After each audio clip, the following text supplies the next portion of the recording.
I'm Neal Watson, and I'm joined by my partner today. That's Evan Brockmeyer. And today we're tackling a topic you don't always hear from financial planners: why you should consider retiring sooner rather than later, and explain why waiting could be a mistake. That's coming up right after this.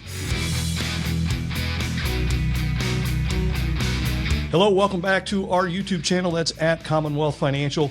We are here to share insights to help you make better decisions about money in your life. If you'd like to learn more about the planners on our team, you can find us on the web, cfswb.com. If you happen to like this video, hit that thumbs up button and be sure to subscribe so you don't miss another episode of our bi-weekly show. Evan, when I was in my early 20s, people used to say, if you wait until you can afford children, you'll never have them. I think the same thing can kind of apply to retirement. Many people delay out of fear that they might not be able to afford, but that could be a mistake. Can you explain? Yeah, and to your first point, I don't know that you can ever really afford kids. So starting there, if you've had looking at used car and college prices nowadays, I don't know that you're ever going to get there. But there are definitely some legitimate reasons to delay retirement. And those can be things like maximizing your Social Security benefits, padding your savings, and reducing the risk of ultimately outliving your money. But life is finite, right? There's only so many good years that we have health-wise to be able to go out and enjoy life. You know, a lot of people have spent their whole lives exchanging time for money. And I'm sure somebody will look at me and say, well, you're in your 30s. How do you know this? Well, I've seen it with grandparents. I'm currently seeing it with my parents now. As they approach retirement, and you want to go and enjoy what you've worked so hard for. So at some point, it's about using that money to improve the quality of your time. And that could mean less stress, more time with family, or just finally pursuing those passions that you've always put off. Yeah, and as planners, we often focus on total life expectancy. The average life expectancy for a man in the U.S. is around 82 to 83 years old, and for a woman, it's about 85 years old. So we plan for retirements that could last 15 or 20 years, and in many cases, we'll do our illustrations out to 90 and beyond. But sometimes what we fail to emphasize is healthy life expectancy. And healthy life expectancy is the years you can expect to live without a major illness, a disability, or a chronic condition that can limit what you can do. There are fewer and fewer people who have reached their 80s that have, zero health problems that restrict them from enjoying life the way they want to. And Evan, give us some data on this healthy life expectancy in retirement.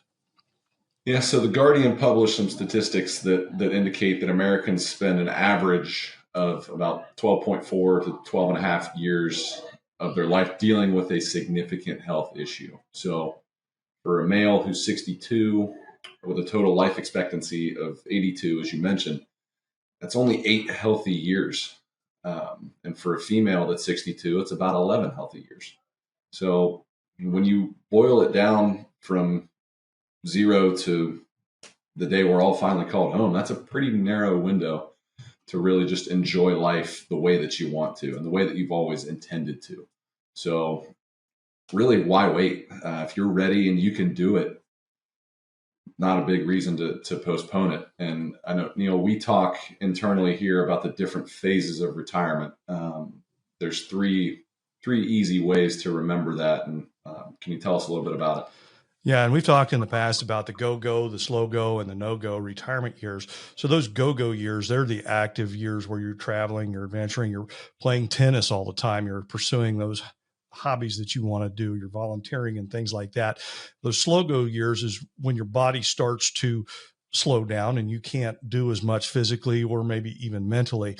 And then the no-go years are when you're pretty much unable to do those things on a regular basis. You just don't enjoy navigating the airports or driving the long distances to get to the beach or whatever that may be.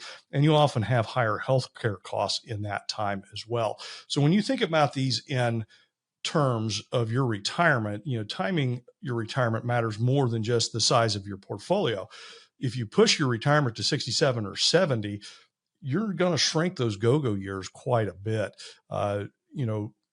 So it isn't just about what you have saved and what the resources are. Sometimes it's about how do you maximize that. Evan, we're in a spot right now where the markets have caused some jitters and have people on edge. And we've seen a pretty good drawdown already in the stock market. Is something like this going to impact the decision to retire early? It certainly could, but it's not a one size fits all for everyone. I'm sure there's people that'll be positioned well enough to withstand a market decline because they've got enough income coming in from whatever source that may be. If it's Social Security, if it's your pension, whatever source that might be, you may be able to withstand this market decline and still retire and not have as much concern. Others, we talk a lot about, sequence of returns risk and the first year of retirement and taking excess withdrawals and how difficult that can be to overcome. So people that are in situations like that, I may think a little bit harder and look more closely at the numbers, which is where we come in to provide some guidance. But historically speaking, and I'll let you touch on this, back-to-back down years are a relatively uncommon occurrence, and that could potentially provide some optimism for those who are looking to retire now. Yeah, the last time we saw back-to-back down years was from 2000 to 2003, and we had 3 of those at that point in time.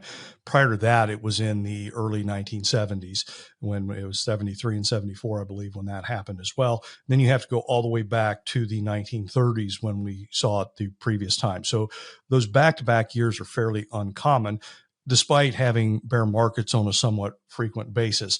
It's not to say that it won't happen again. It could very well happen.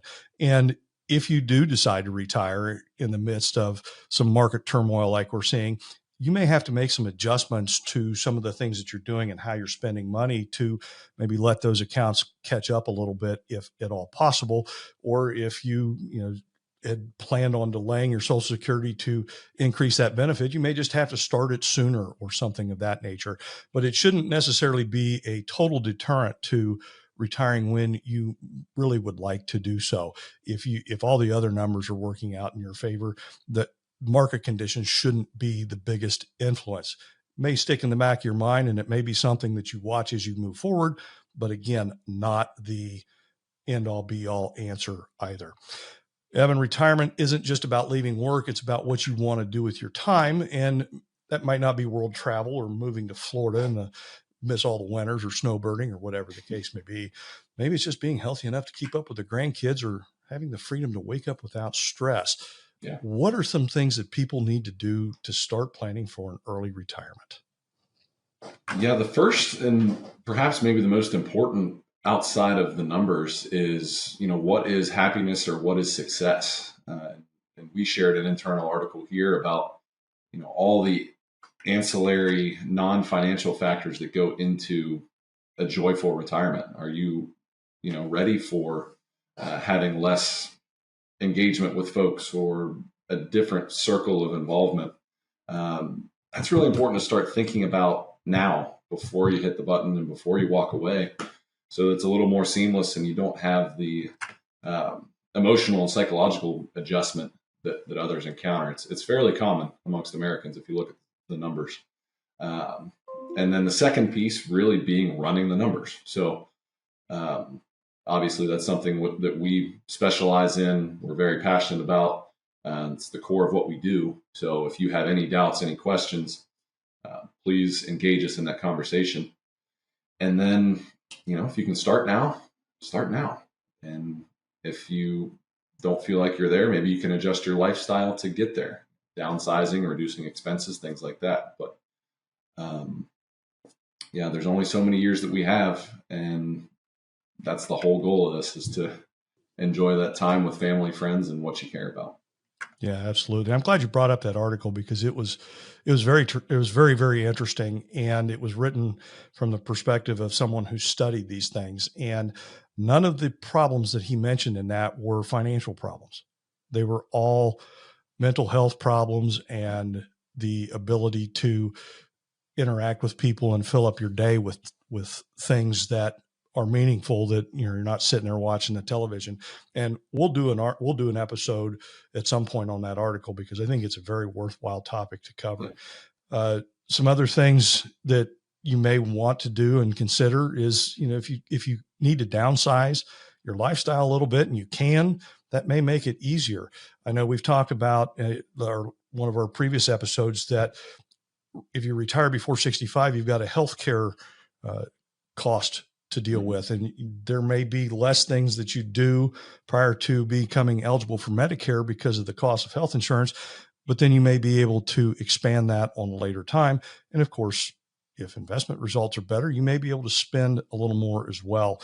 Don't get fixed on a specific 4% rule type of thing. That's a guideline, not necessarily a hard and fast rule, but you might be surprised how things can work out and what you really want to accomplish. So retirement isn't just about how long you live, it's about how well you live, and we're all about that. Let's have a conversation about your retirement dreams. Reach out to us at cfswb.com so we can discuss your plan.